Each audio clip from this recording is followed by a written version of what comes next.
Welcome back to the Dershow. I've missed you. Welcome back to the Dershow, because for the past few weeks it's been sporadic due to the Jewish high holidays and also a medical problem in my family. But we're back and we're ready to roll, and hopefully we'll have a consistency from now on: Monday, Tuesday, and Wednesday, 5 to 5:30 live.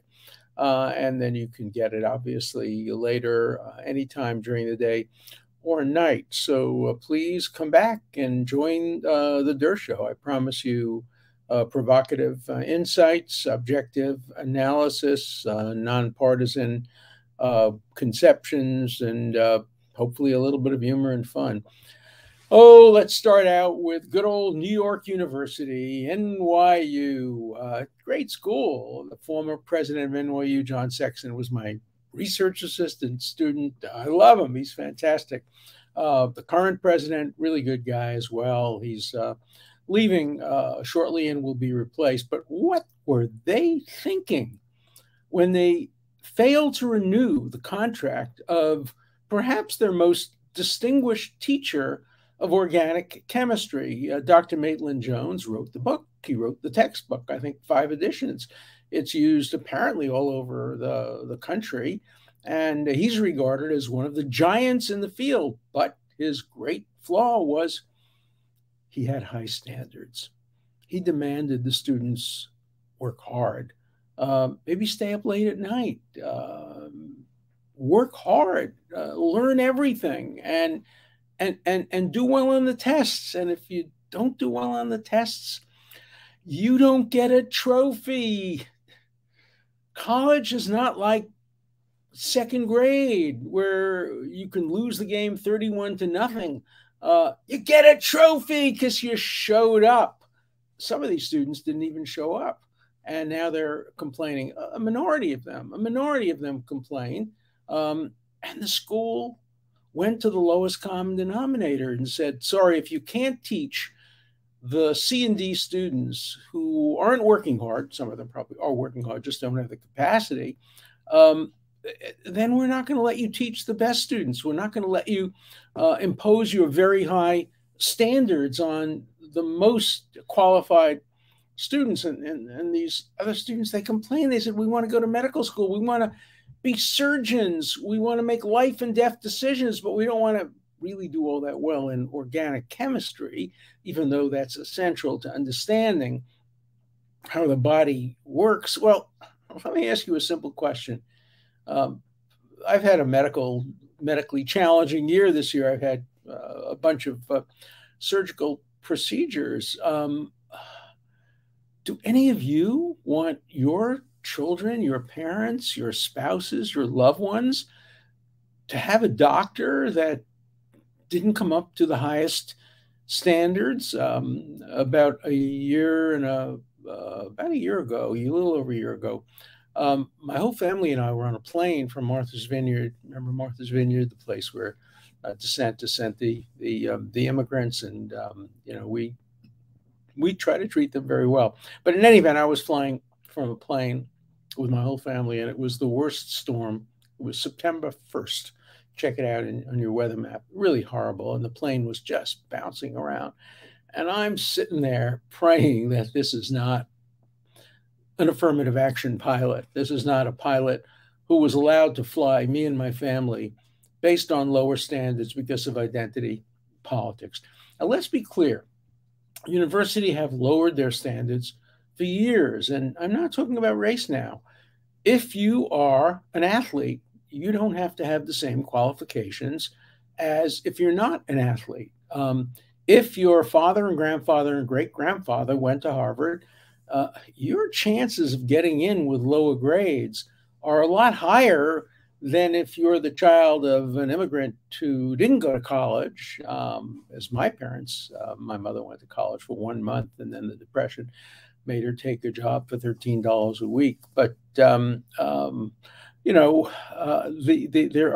are many ways in which standards have been reduced. It's not only race-specific affirmative action, which is why I've always advocated a complete meritocracy, which means the abolition of lower standards for athletes and the abolition of lower standards for legacies. You can't abolish affirmative action unless you also abolish negative reaction. What is negative reaction?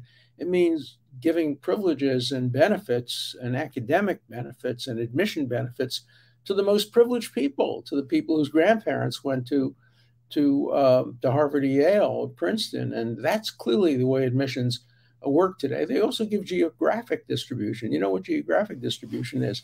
It was invented by President Lowell of Harvard, who was a equal opportunity bigot. He hated Catholics, he hated Jews, he hated gays, he didn't like women.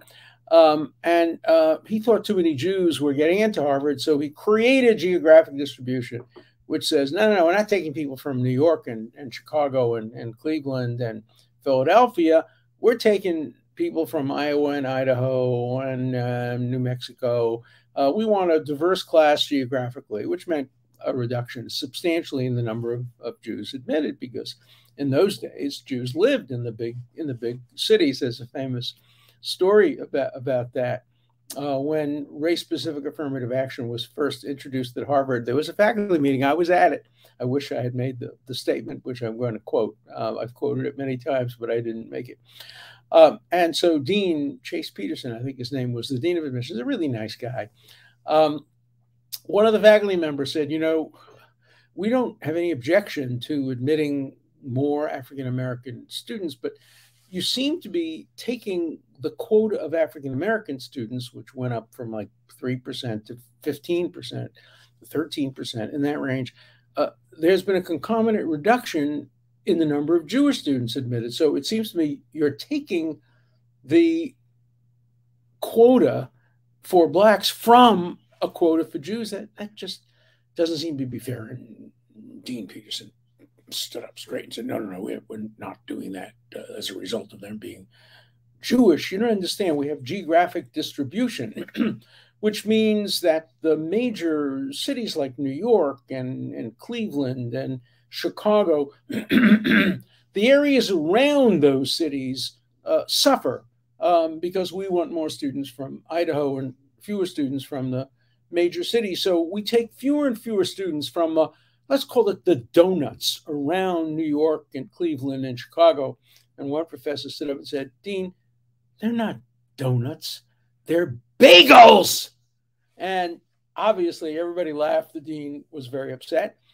Obviously, when you start reducing the number of students from big cities, you're going to reduce the number of Jewish kids, Italian kids, Irish kids, not the number of Black kids, because you would, if you just went by geographic distribution, you'd probably reduce the number of Black kids too. But there was a quota. They didn't call it a quota; they called it a target, but it was a quota. If you went below 13%, there would be objection. So it was a quota.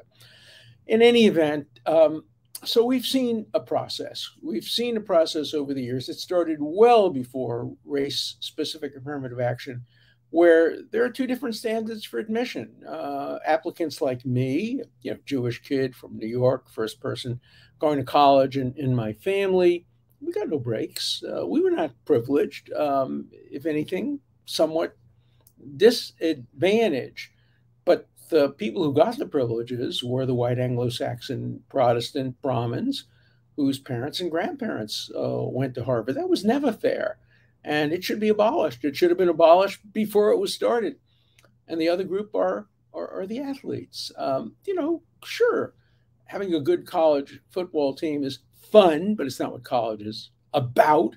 And I don't think you should be lowering the standards. You should have high academic standards, and then whoever has the best ball players with high academic standards wins, instead of being able to recruit students to college and then have them take gut courses. I remember when I was in college, there was a special course for athletes with lower standards. It was a very easy geology course. It was called Rocks for Jocks. So the class was full of these jocks who couldn't really come up to the standards of other courses. And also the teacher was known to be an easy grader, so it was a gut course. A few people who were not jocks took the course because they wanted an easy pass. as well. But if you were trying to get into medical school and you were taking all gut courses, the medical school admissions committee would look at that and say, no, that's not the kind of doctor we want to administer to our patients in life and death situations. And so, what's the answer? Once you admit students on lower standards, it's unfair to demand that they perform at the highest level. It's really essentially a breach of a social contract. If you're taken in on expressly lower standards, the school inevitably has to lower its standards to achieve a common denominator, which is why I'm completely in favor of meritocracy. Now, meritocracy is dying. Look at what happened in some of the New York elite high schools. Stuyvesant, Bronx High School of Science, Brooklyn Tech. Great complaints about the fact that it's a meritocracy and therefore a lot of Asian students are going there. And, there's a lawsuit now going on in the Supreme Court.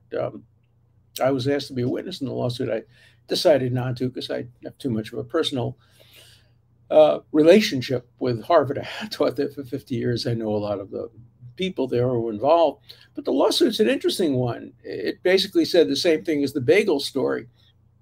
It said, look, that's fine. Admit more African Americans. If you have to lower standards a bit to admit more African Americans and get diversity, put it differently, change the standards, make them, in some respects, less academic, less test scores, less grades. If you have to do that, fine, but don't take that out of the Asian quota. Right now, if you're an Asian American, it's much harder, and they had statistical evidence to prove that, to get into Harvard than it would be if you were an African American or a white American. And so there's that lawsuit. There are two lawsuits, one involving Harvard, a private, mostly private university. Actually, Harvard is older than the state of Massachusetts and is in the Massachusetts Constitution. Commonwealth of Massachusetts, sorry, I always get that confused coming from New York. And so, there are public elements to Harvard too. A lot of the land, it gets federal funding, but it's a private university. University of North Carolina, on the other hand, is a public university, and they're being sued as well. I have a prediction.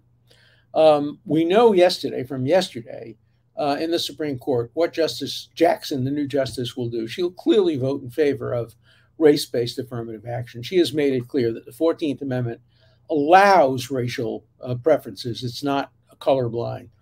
But there are probably 5 justices, maybe 6, who might finally put an end to the increasing racialization of America, where everything seems to be turning on race. We talked about how at University of California, at Berkeley now there are houses, or they're off the campus, but they're still houses of Berkeley students, of black students who don't allow whites to come in unaccompanied by a black student or without special permission. I mean, it's just exactly reverse discrimination. Or now, as you know from the last time I was on the podcast, 9 clubs at Berkeley Law School have said no Zionists or dogs allowed. They didn't say dogs, but only because dogs can't express support for Israel.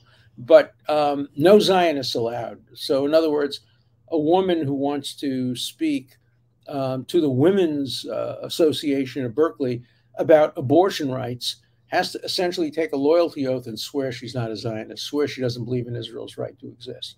If it's discovered that this woman who wants to talk about Roe versus Wade and the decision overruling it, if she's invited to talk and it's discovered that she is a Zionist, she won't be allowed to talk. The rules of the club prohibit them from allowing a Zionist to speak on any subject. A pro-Russian guy who believes in bombing the Ukraine can speak. A pro-Chinese guy who believes in putting Uyghurs in concentration, they can speak. A pro-Iranian guy who believes in hanging gays and throwing them off roofs, he can speak. But a person who believes in the two-state solution, who believes in Israel returning to the 1967 borders, who believes in the right to return, who believes in reparations, that person can't speak if they also believe that Israel has the right to exist. Because that's all that Zionism means. I'm a proud Zionist. I'm critical of some Israeli policies, just like I'm a proud American patriot. I'm critical of some American policies. But the decision at Berkeley is just racist and bigoted and McCarthyite. It's a loyalty oath. It's a loyalty oath. You have to swear you're not somebody who believes that Israel has the right to exist. Now, Berkeley is a state university. Do they have the right to do that? I challenged the dean at Berkeley Law School, who's a good guy and who has condemned this, but believes that the clubs have the right to do it. I've challenged him to a debate on the subject. He prefers to have a discussion. That's fine with me. So I'm hoping that maybe there will be a debate and a discussion, and maybe we can show part of it if it's available on the podcast. So that's interesting. But I want to continue to talk a little bit about Professor Maitland Jones and what his failure to renew his contract, basically his firing, means for American education. It's part of a process. Now, of course, the hard left, the radicals, they want to eliminate tests. They want to eliminate the law school aptitude test. They want to eliminate the regular aptitude test. They want to eliminate everything that is meritocratic. And they want admissions to be based on what? Who you know? How much money you have? If you're not admitting students on the basis of tests and grades, there have to be other criteria, and those other criteria will be invidious. Let me tell you who the big loser is when you eliminate meritocracy and substitute identity politics. The big loser is the black and white person who has struggled very hard to overcome economic and other handicaps and would like very much to use grades in order to get to the top. Now, look, all philosophy is autobiography, as somebody once said. So let me be very clear. This is autobiographical. I just made it into Yale Law School by the skin of my teeth. I came from Brooklyn College, not an elite school. Most of the students at Yale Law School at the time were from Princeton and Harvard, Yale College, and Dartmouth, etc.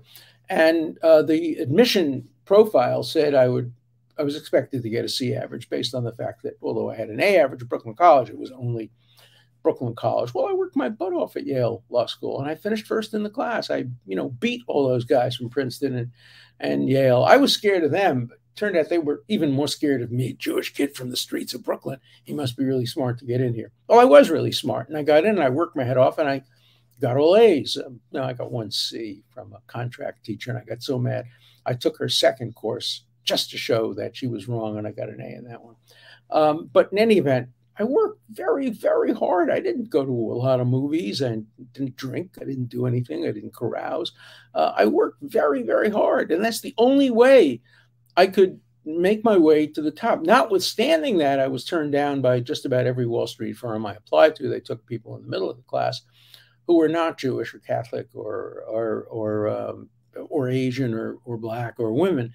They took white Anglo-Saxon Protestant males. If you were in the middle of the class, that was preferable to being a Jewish kid who was at the top of the class. That ended, fortunately, probably 5 or 6 years after I graduated in 1962. I'm going back to my 60th reunion at Yale Law School. We're going to see. That's going to be an interesting thing. You saw 2 judges recently said they would no longer take any students from Yale Law School because of Yale Law School's cancel culture and refusal to accept free speech of people who are conservative. I think that goes too far. There were obviously students at Yale Law School who opposed that policy, and they shouldn't be punished as a result of other students at Yale Law School. But, that's a different issue for a different day. But the fear is that the end of grades, the end of admission criteria, the end of tests. When I first got to Harvard Law School, we graded with numbers. 80 was about the highest grade Brandeis had gotten, in 81 or 2. So, nobody could achieve that. And if you got a 78, it was fantastic. But, you graded 76, 73, 72. All right, within a few years that they changed that. No, that's a little too precise. Let's go to A plus, B, C. Okay, then they changed that. Now it's high honors, pass, fail, or something like that. I don't remember the exact criteria, but it's a movement toward abolishing grades. And, when you abolish grades, what happens is the people who get to the top are people who suck up to the teachers, people who come from fancy families, people who are major contributors, their parents are, to the university or the graduate school, the law school. So, they claim that equity is what they're looking for, that equity is better than equality. It's nonsense. Equity is the opposite of equality. It's a desire to make up for the past. What past? Asian Americans were discriminated against incredibly. 110,000 Japanese Americans were put in detention centers during the Second World War. Jews were discriminated against. They were not allowed to come to the United States even during the Holocaust. There were quotas, very, very low quotas, and even those quotas weren't filled because an anti-Semite was in charge of the State Department's immigration policy. So look, every minority group has its claims to reparations, but the important point is to look forward, not to look backward. And what I'm afraid of is that we're seeing a significant diminution in academic standards. Now, you won't know that from the political science department. Why? Because in the political science department, all ideas are created equal. If a teacher ever dares to criticize a student, oh my God, you can't criticize me. I have a right to have my opinion. No, but you don't have a right to have your facts. But so you won't see, it won't be visible, political science department or some of the other departments that are just, I was a political science major. I can't even speak at political science at Brooklyn College, where probably the best known graduate of Brooklyn College's political science department, because I'm pro-Israel, so they don't want me to speak there. So these departments, you won't notice it because they're propaganda departments for the most part. Where you'll notice it is in organic chemistry. There's no politics involved in organic chemistry. There are no opinions involved in organic chemistry. It's just facts and analysis and data and research and science. And when you get courses like that, that's where you'll see a real diminution in standards. Harder to tell in law school than in medical school. Less important in law school, although obviously you don't want lawyers defending capital cases who aren't qualified. By the way, judges often pick the least qualified people in capital cases because they want the defendants to be convicted and executed. But nobody wants to see less qualified doctors and less qualified pilots, less qualified engineers, less qualified people who make life and death decisions. I'm finishing a new book. It's tentatively entitled Who Shall Live and Who Shall Die? The Role of the Law in Making Life and Death Decisions like abortion and assisted suicide and gun control and capital punishment and other issues of life and death. In law, when you have issues of life and death, you want the most qualified judges, the most qualified lawyer, but we've never, law's never been a meritocracy. Medicine was a meritocracy, not early on. Jewish kids and Irish kids and Italian kids couldn't get into Harvard and Columbia, particularly Columbia Medical School, because it had a lot of Jewish applicants. That's why you have so many hospitals now with Jewish names, Mount Sinai and other names like that, because they had to build Jewish hospitals because Jewish kids couldn't get internships or residencies in Peter Ben Brigham Hospital or Massachusetts General Hospital or Columbia Presbyterian Hospital. So they had to go to Mount Sinai or Beth Israel, other Jewish hospitals. That's why Brandeis was established, because Jewish kids were not getting into the elite colleges. And even in medical school, Jewish kids were going abroad to study because they couldn't get into American medical schools. Ironically, in the 1910s and 20s, you know where they were going? They were going to German medical schools because they were more permissive and open to Jews often than American medical schools. What irony, how the worm turns. In any event, I support full and complete and total meritocracy. And I want to broaden that concept. I want to make sure that meritocracy includes kids with differing talents, not all test taking. I want meritocracy to look to the future. What kind of a doctor, lawyer, engineer will this person make? But once you make those decisions, what is the highest qualification? Then you would force it across the board, and no athletic affirmative action, no heritage affirmative action and no racial affirmative action. I'm hope if the Supreme Court does abolish racial affirmative action, which is really racial quotas, they're disguised, but they're racial quotas. I hope they'll also say something about other affirmative action programs for the privileged, the wealthy, the athletic, etc. So, will we move toward a meritocracy? It will take time. Pendulums swing broadly in America, but as Martin Luther King, who was in favor of meritocracy, said, the arc points ultimately to justice. Maybe, maybe not. It doesn't point anywhere. We have to point it. We have to push it. And so I'm still pushing for meritocracy. We'll continue discussing these subjects, particularly as the Supreme Court gets more deeply into some of these things. Let's turn now to some of the questions that came over the last couple of weeks. Okay. Berkeley is also introducing racial segregation. There are housing units where white people aren't allowed in common areas. Now, I've said that, and that's right. And Berkeley, the school has to be tougher on this issue. And, racial segregation, religious segregation is just not consistent with what a university should be like. Then somebody says, Berkeley is not a school I would hire anyone from. We need workers, not complainers. No, that's wrong. There are going to be good students from Berkeley who disagree with these policies. You hire students not on the basis of what the majority, it's often the minority, want, but on the basis of their own individual character. Again, Martin Luther King, you don't want to be judged by the color of your skin or by the university you attended, but about the quality of your character. So, and that applies across the board. Donald Trump versus Bernie Sanders. Who do you prefer? How about none of the above? I could never vote for Bernie Sanders under any circumstances. I don't care who he was running against. I couldn't vote for Bernie Sanders. Could I ever vote for Donald Trump? Be very hard for me to do that because of his views on the election and others of his views, which are very, to my mind, disqualifying. So I hope we don't get to that. I don't think Bernie Sanders will be the nominee of the Democratic Party, but if he is, this is not one vote he can count on. Even though I've never voted against a Democratic presidential candidate, I would vote against Bernie Sanders. We gratefully respect and thank the Lord for you. Well, that's nice. Thank you for your intelligence and ethical approach in defending and upholding the Constitution of the United States. That's nice. I appreciate that. Occasionally you get those kinds of things. But Mr. Dershowitz, aren't right-wingers the bigots? Look, there are bigots on the right and bigots on the left. The bigots on the left today are more dangerous than the bigots on the right. Why? The bigots on the right are yesterday's news. When they do things, they're prosecuted. Nobody supports them. Very few people support them.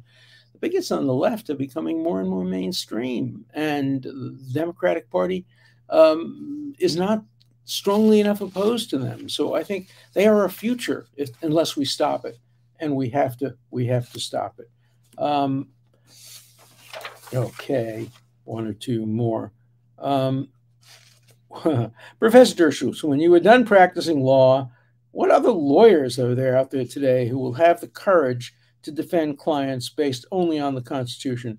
Which ones will have the dedication to go against the zeitgeist and act only on principle, irrespective of the social consequences? Well, I'm afraid, the way in which the left has treated me will make it much harder for young lawyers to say, we want to do that. The phrase has now become common. I don't want to be Dershowitzed. I don't want to have happened to me and my family what has happened to Alan Dershowitz, being banned by libraries, being banned by synagogues, being banned by speaking venues, just because of basically who I defended. So it's going to be harder.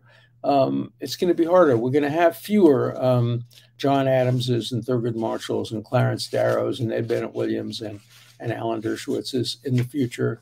And that's largely the fault of the hard left. Okay, we'll keep sending letters and keep thinking critical thoughts and keep questioning everything and keep watching my show, The Dershow. Thanks. See you tomorrow.